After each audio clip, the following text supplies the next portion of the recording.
come to you today from downtown Houston, Texas, where it's the middle game of this weekend series. It's the home team, Houston Astros, against the visiting Texas Rangers, where the roof is closed here inside Minute Maid Park.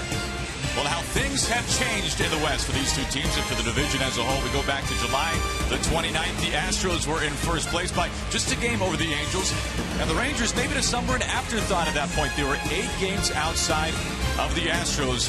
But the Rangers' resurgence has been remarkable. They've won 8 straight in a row against the Astros, including a somewhat recent 4-game sweep in Arlington that featured a blowout win and a walk-off win as well, which gave the Rangers a 4-game cushion, advancing them 4 games in 4 days over the Astros, and they've padded their lead since. As we take a look at the current standings in the American League West, the Rangers suddenly in first place and somewhat comfortably almost a 5-game lead over the Astros. So glad, as always, you can join us for Fox Saturday Baseball. Aaron Goldsmith alongside Tom Verducci. And Tom, if you go back to the end of April, these Texas Rangers, they won only 7 games. They had the worst record in the American League. What has happened to the Texas Rangers? Well, it's a different team. There's nothing subtle about what they've done. They're about as subtle as a 12-ton steamroller. Not only the hottest team in baseball in September, they've scored the most runs. And no surprise, they're being led by veteran hitters in the middle of the lineup when the games count the most. 2, 3, 4. Shin-Soo Choo, Prince Fielder, Adrian Beltre have been on fire. The task for Colin McHugh, Astros starter today, keep them in check, especially early in the game, because they have been jumping on opponents. Meanwhile, for A.J. Hinch and his Houston Astros, this was a team that really nobody expected nearly this much from so far this year, especially late in the season. They've been in first place for over 130 days this year, but suddenly things are starting to tighten up a little bit in Houston. Well, let's be honest here. This is a tight team. They are pressing. They showed it last night on the bases, defensively, and the way they chased outside of the strike zone at the plate. A.J. Hinch thought for the division to be in hand, they needed to take this series. That makes today a must-win in terms of the division, but as he said, a win, more than that, that would be a collective exhale for a team that really needs one. So a win today for the Texas Rangers would secure a series win. A win for the Astros would set up a chance for an Astros series win with the rubber game tomorrow. It's Colin McHugh, Derek Holden, Fox Saturday Baseball from Minute Maid Park. Coming up next.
And that's how he's feeling right about now. It has been a remarkable turnaround for Jeff Bannister's Rangers in his first year in Arlington, Texas. They've won 4 in a row, and we'll take a look at Bannister's starting lineup. It will lead off with that man, Delino DeShields. Who saw this coming from DeShields? 24 steals. He's hitting over 260 and has really been the catalyst at the top of the lineup in recent months for Texas. Shin-Soo Choo maybe playing his best baseball in Arlington. Then it's Prince Fielder and Adrian Beltre. Mitch Moreland having a career season. Rugnan Odor has been exceptional since being recalled from AAA Round Rock. Elvis Andrus. Josh Hamilton. This is a bit of a story. Tom Hamilton is in the lineup for the first time in a long while. Had his knee repaired.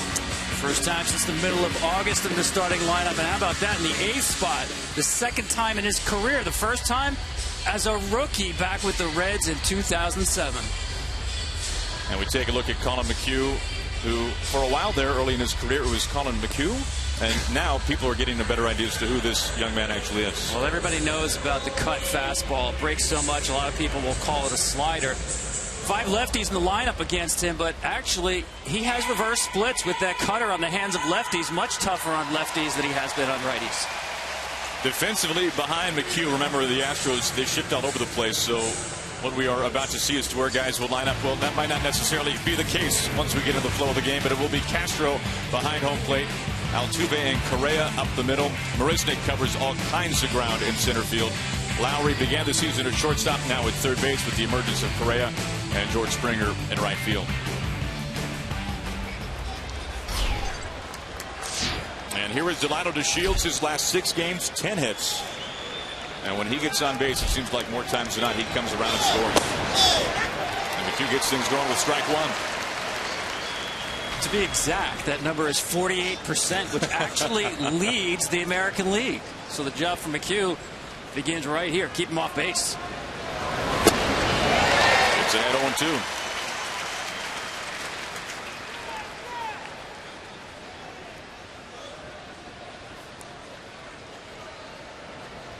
DeShields with 24 steals, so there are multiple reasons why you want to keep him in the dugout.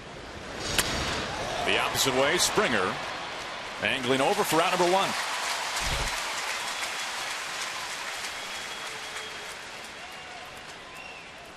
Now the Rangers have won 4 in a row. They've won 10 of their last 12 games.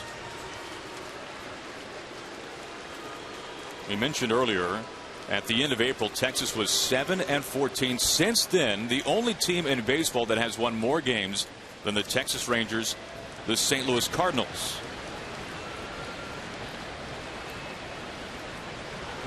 The year ending for Jeff Bannister in very different ways than it began, to say the least.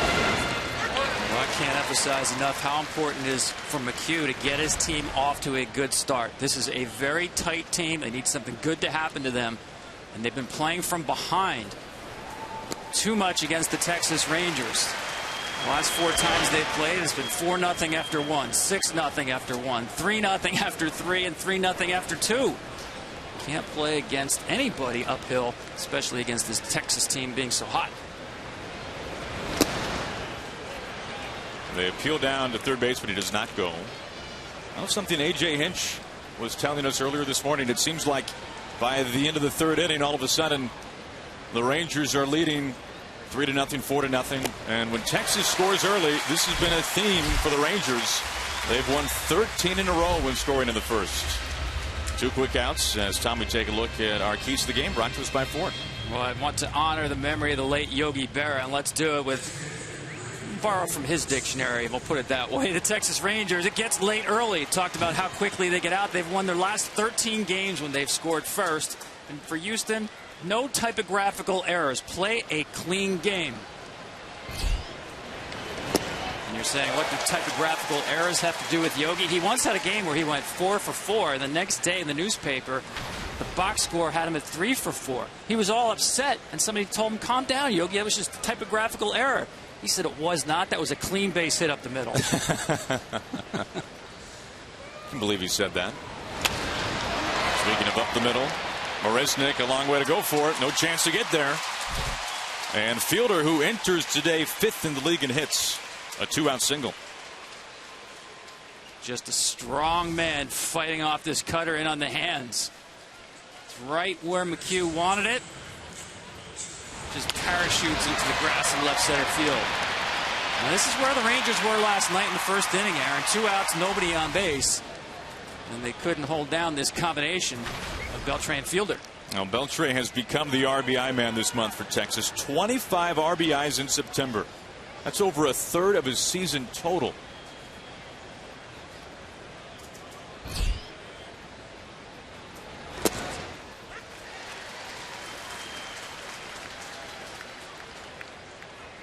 McHugh bringing some momentum into the start, and a very pivotal start today here from Houston, coming off one of his best starts of the year. That was against the A's. 1 run over 8 innings.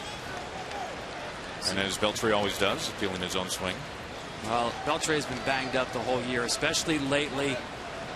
Ligaments in the left thumb and a dislocated right index finger. You watch, he has almost a pad there to protect the left thumb, and in the right hand, his right index finger often will come off the bat just to protect it.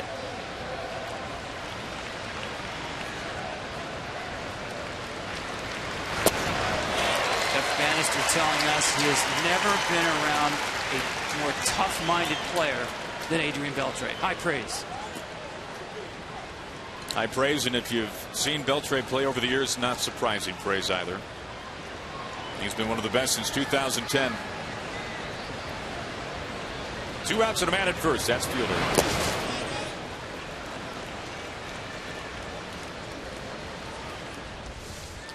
Yeah, there's the left. I think I might have said the right index finger. Left index finger. He actually jammed that on a slide recently into third base. Dislocated it, actually popped it back in himself, but that is still not right, as you can see, leaving it off the bat.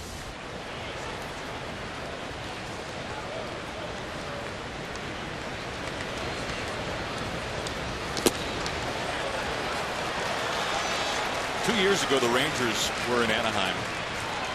Beltre played that night after having a root canal that morning. This is something. I'd rather have a dislocated finger. He is not held out of the lineup hardly ever.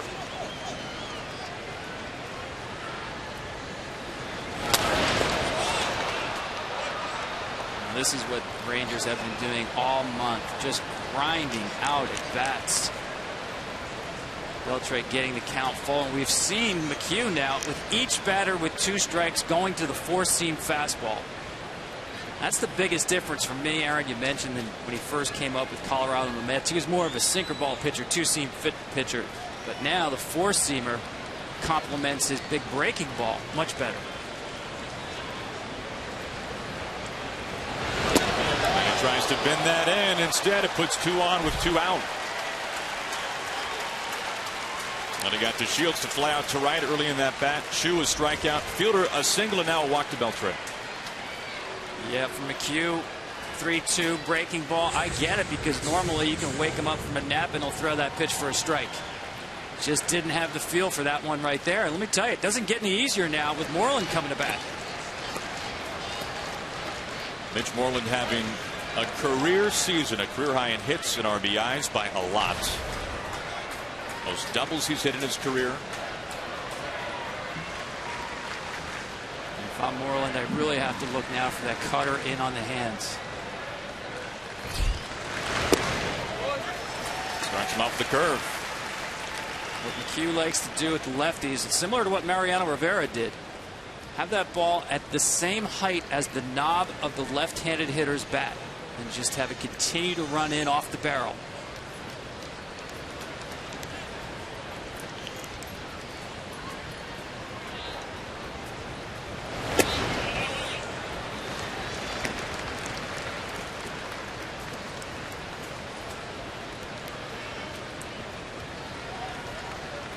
Moreland trying to extend a 6-game hitting streak.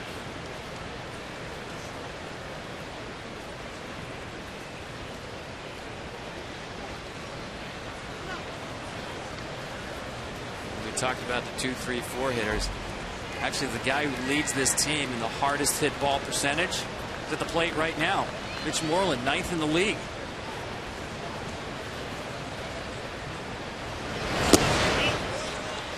I think that would surprise a lot of people when you just look at the lineup of the Rangers. You think about guys like Beltre and Fielder, you would think that they would be among the league leaders.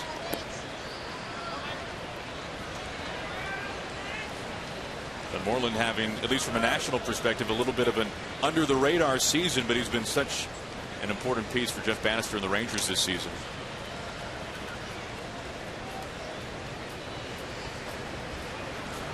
Tailing the opposite way, a lot of thump behind it. Marisnik can't get there, and the Rangers yet again will score early in the first inning. Fielder around, Beltre touches home, and Moreland gives the Rangers a 2-0 lead with 2 outs here in the first.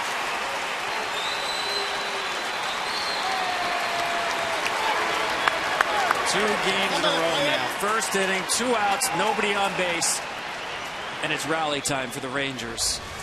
Fell behind on the count. See that cutter just not in there enough on his hands. He's going to add to that hard hit ball percentage here. And watch the bounce it's going to take up against the wall. This allows Beltre to score from first base. Marisnik goes down. The ball goes up in the air. Buys him a few more steps. Not even a throw at the plate. That brings in Odor.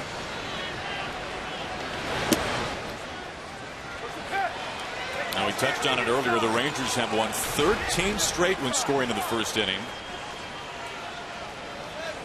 And over the course of this 8-game winning streak against the Astros, they've scored 22 runs in the first.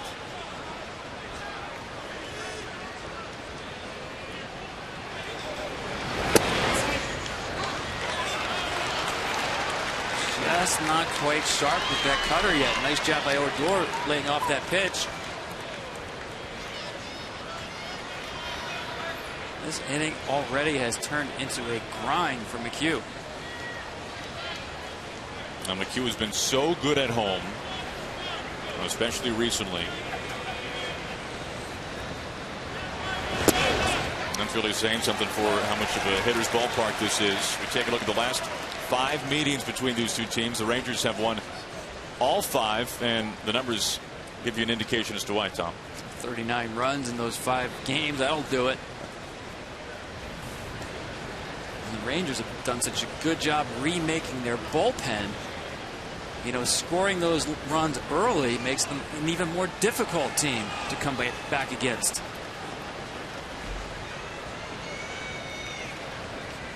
Rangers bullpen has been the best in the majors this month.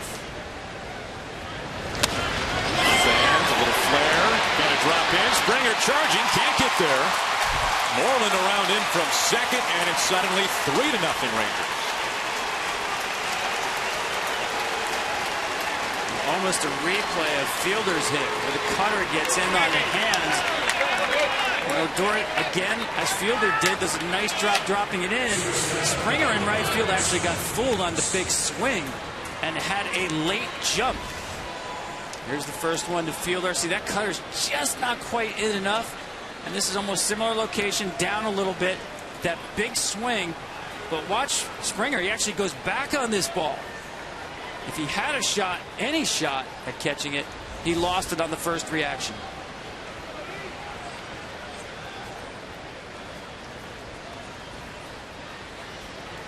Now 4 straight Rangers hitters have reached with 2 outs. Andrews showing bunt. Tag applied, and they got him. Odor's out, and that will end the top of the first. Strong throw from Jason Castro. But damage done against the Astros by the Rangers. What else is new? The Rangers on top early, 3-0.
day before the Astros can even step to the plate. 14 runs combined in their last 6 games, coming in the first inning against the Houston Astros. So Houston will be playing from behind early on here today, and they will lead off with Jose Altuve, simply put, one of the best hitters in baseball. Springer, and then the sensation, now 21 years old by just a few days, Carlos Correa, Lowry, Geddes, and Gonzalez, and then, of course, big Chris Carter, Castro doing the catching, and Jake Marisnick batting ninth in center field. And as we take a look at Derek Holland, the 28-year-old lefty who started very well, Tom, after coming off the disabled list. Lately, the fastball command has not been there. Hasn't been there, but when he's on, the